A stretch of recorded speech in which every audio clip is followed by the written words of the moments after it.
What's up, you sweaty nerds and greasy degenerates? Dan Hung Imbibitor Lune comes out in roughly 3 days from now, and then Fu Xuan comes out right after that, and people are still on the fence of whether they should pull for Dan Hung, whether they should pull for Fu Xuan, skip patch 1.3 entirely and pull on the waifu patch, which is 1.4, Jing Liu, Topaz, and Guanifin, or possibly keep skipping, or even pull for Kafka while she's still out over the next 3 days. And so in this video, I wanted to focus in more on Fu Xuan. What Fu Xuan brings to the table, her capabilities in combat, her unique playstyle for a tank, because she's going to have, for the first time, we're going to have different scaling for a tank in this game. What she unlocks for her teams, because she's going to unlock mono quantum teams, what she really brings to the table as a whole, her best team compositions, things like that. So let's go ahead and dive into it and stop wasting our time, because Fu Xuan is a very exciting character, and I thought we should go ahead and talk about her specifically. So let's get into it.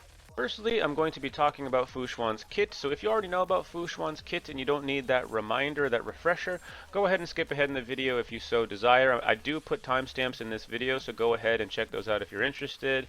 Then I'm going to talk about Mono Quantum and the value of Fu Xuan and Mono Quantum teams briefly. Then I'll go ahead and talk about some character synergies that Fu Xuan has, so that you can get a general idea of what Fu Xuan does, how she synergizes with certain characters, to see if you even want to pull for Fu Xuan or not, because some of you don't need to pull for Fu Xuan. Just because she's great and does all this great stuff doesn't mean you actually need her. And I'll be talking about Fu Xuan and how she synergizes with Mono Quantum in more detail in a separate video coming up probably either tomorrow or maybe the next day, so that we can go ahead and really drill into Fu Xuan and her value with Mono Quantum teams. Okay, so let's go ahead and talk about Fu Xuan's abilities here, because we saw in the special programming that Hoyoverse released, they talked about her whole entire kit. So what does she do? She doesn't really use shields, right? So that's been worrying people a little bit, but she has so many other things going on, it's fine. That's just not how she works. Fu Xuan scales off of HP. Okay, so Fu Xuan does not scale off of defense like other preservation units would, or like other tanks would. She scales off of HP. So she's going to have a very, very, very big HP bar compared to other characters. She might even have a bigger HP bar than Blade, okay? She's going to be huge, okay? And let's go ahead and talk about her skill. She doesn't use shields, so let's go ahead and move into how she deals with not having a shield. So her skill absorbs team damage for the whole team. So when her skill is active, the whole team won't take damage. It all gets redirected to her, and she gives the entire team a max HP increase as well. So your whole entire team is going to have a higher HP increase, which is amazing. And her skill, by the way, doesn't just last for one single turn, it lasts for several turns. So she's going to be pretty skill point efficient, because you use this once, and then the next turn she uses a normal basic attack. And so your characters like your Silverwolf and your Sela, or your DPS, whatever you're using, have skill points available, and that's going to be very, very strong. She doesn't have to use it every single turn. Like Fire MC, in order to keep her taunt active, has to hit her skill every single turn. So this is better, in my opinion. Her talent, which is very, very strong as well, arguably one of the most important things on her.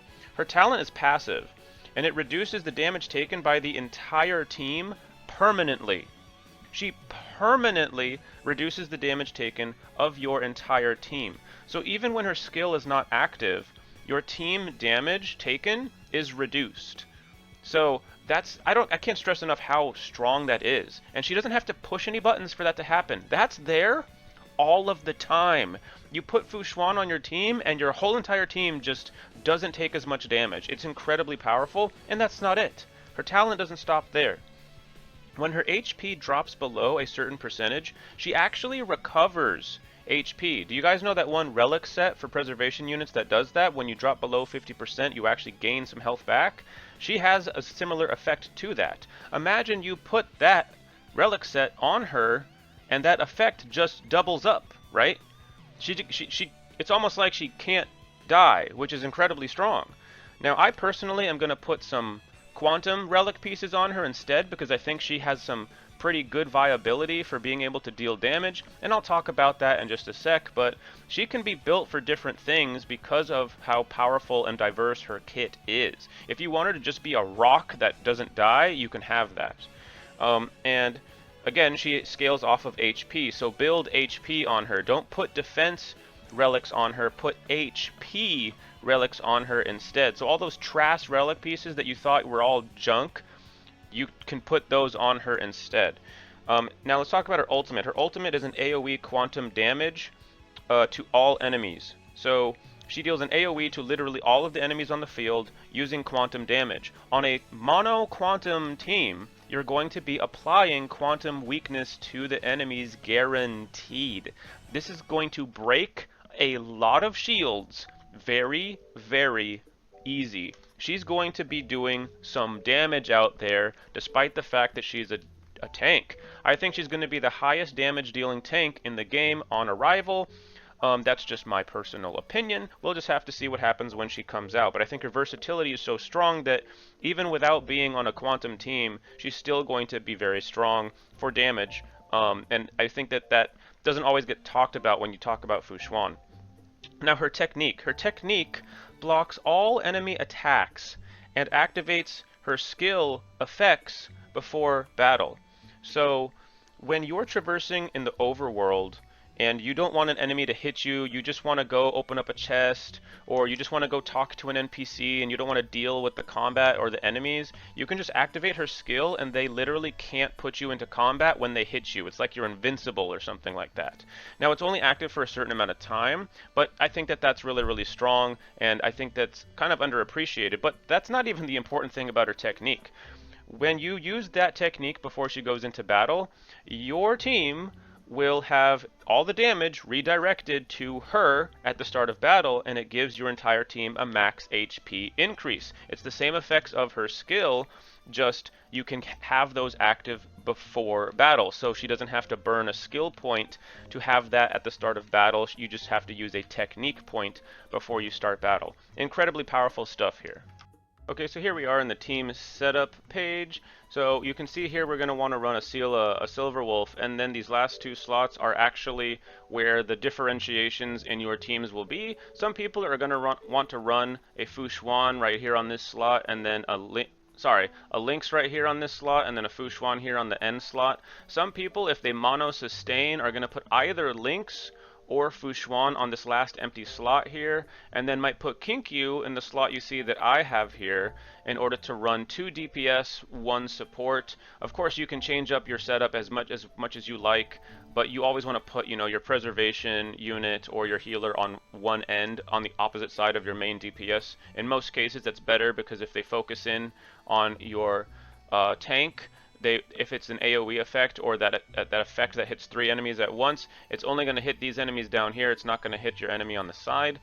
So like I said, this is just a general setup for a mono quantum team, but as you can see, we're missing one character at least. We just need one sustain unit in order to build mono quantum, and when Fu Xuan and Lynx arrive in the game, those are going to unlock mono quantum teams fully, and we'll be able to delete enemies with mono quantum team comps. It might not necessarily be the best team out there in the whole world, but I believe it will be one of the best teams. I've been theory crafting this for a while, since before Silver Wolf ever even came out. Seems very strong, and with Lynx and Fu Xuan looking the way they do right now, it looks like it's going to be an incredibly powerful team. So let's go ahead and show just a quick combat scenario with these team members the way that they are right now. When you have a full team of quantum, you can guaranteed apply quantum to literally everything on the field. With your Silver Wolf, it's actually kind of busted. I'm just going to put a debuff on the enemy right here on this elite.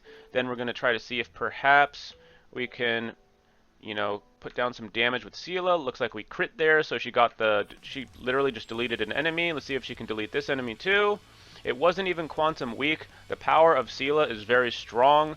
We're going to go ahead and, I guess, burn a skill right here. Because Sela has resurgence from the killing the enemy, we're going to get a skill point back. And Sela, I'm going to value putting the quantum weakness on the enemy first here, so I'm going to use a basic attack with Sela so that Silverwolf has one available, and we're going to guarantee quantum weakness on the enemy. We don't have to, you know, roll the dice to find out what's going to happen. We just get the quantum weakness on the enemy we want. Sela is ulting again. Again, I'm going to go into more detail in a different video for you know, a quantum team comp and how the value of quantum teams, things like that. But here we are. We're going to defeat this elite pretty easily with no heals, with no what do you call it? With no preservation units, anything like that. And quantum weakness break is arguably like the best weakness break in the entire game. So I just wanted to show you guys how powerful quantum is as a combat ability, but it also how strong mono quantum will be when you can guarantee that you apply quantum literally every single time. Sela has the highest single target damage in the game. Mono quantum is going to pop the heck off because of that. Alright, so let's talk about some character synergies that work well with Fu Xuan to find out if you even want to pull Fu Xuan, because let's be honest, some of us just like characters and we like pulling for them, so that's why we pull, but other times it's because we need a certain character to synergize with our team that we're building. Now, for instance, Fu Xuan does not work well with Blade at all, because Fu Xuan permanently reduces the damage taken by your team. If Blade doesn't take enough damage, he's not going to get his own buffs. Like, he can't buff himself if he doesn't take enough damage. So Fu Xuan actively reduces the damage that your Blade is doing and doesn't allow him to consistently get his buffs. So don't pair a Fu Xuan with a Blade. You know, if you have a Blade on one team and you have a different team you're building, then yeah, put Fu Xuan on that team if you want. But I would highly do not recommend putting Blade on a Fu Xuan team at all. If you're sick and tired of your Ting Yun dying because her taunt value is like secretly high, you can pair a Fu Xuan with your Ting Yun, and because of that permanent active damage mitigation, even if Ting Yun randomly gets targeted and there's not much you can do about it, she's more likely to survive the hit because of the permanent damage reduction that Fu Xuan provides. So if you're sick and tired of your Ting Yun dying, don't forget that a Fu Xuan might be able to help mitigate that problem, because that's what she does, damage mitigation. You don't need me to tell you about Sela. You already know Sela and Fu Xuan on a mono quantum team are absolutely busted. But here's a character, Yang Qing. His defense and HP are rather low. So even though he's a really, really great high damage dealing single target DPS, unfortunately, there have been plenty of people that mention that Yang Qing has randomly died in battle because if he gets targeted, his defense and HP aren't very high either. So not quite the same as Ting Yun, but he does die sometimes randomly if he gets targeted in an unfortunate scenario. So a pretty darn good pairing for Yang Qing is, of course, Fu Xuan. It's also lore dependent as well. Yang Qing and Fu Xuan are both members of the Xianzhou La Fu and are very important figures in that scene, so it does make sense that they work well together as far as lore goes, at least. Now, going on, another DPS character as well, Jing Yuan can have Fu Xuan, like you can pair them together. I think that would be pretty cool lore-wise to put them on the same team, but something to remember is that Jing Yuan needs, like, he would rather probably have a tank or a preservation unit on his team that can taunt, because people really, really don't like when they're about to get Jing Yuan ready, Lightning Lord's about to go off, Jing Yuan's about to go off, and then randomly he just gets crowd controlled, and then he can't activate when he wants to. So it's better to have a tank like Fire MC who actually has a taunt that can prevent him from getting crowd controlled as easily. Sure, you know, AoE crowd control will still hit him, but it's less likely when you have a character like Fire MC on his team or someone like that who can basically prevent the crowd control from happening every once in a while. But that's not to say that Fu Xuan doesn't pair well with Jing Yuan. It's just not an immediately obvious synergy because it doesn't have quite the same value as a, you know, preservation unit that has an actual taunt attached to their kit. So just something to remember there. And Clara is a really, really great character that can just just has her kit even elevated higher than it already is with a Fu Xuan on her team. She has a ultimate that has damage reduction on it, and she taunts the enemies to her instead.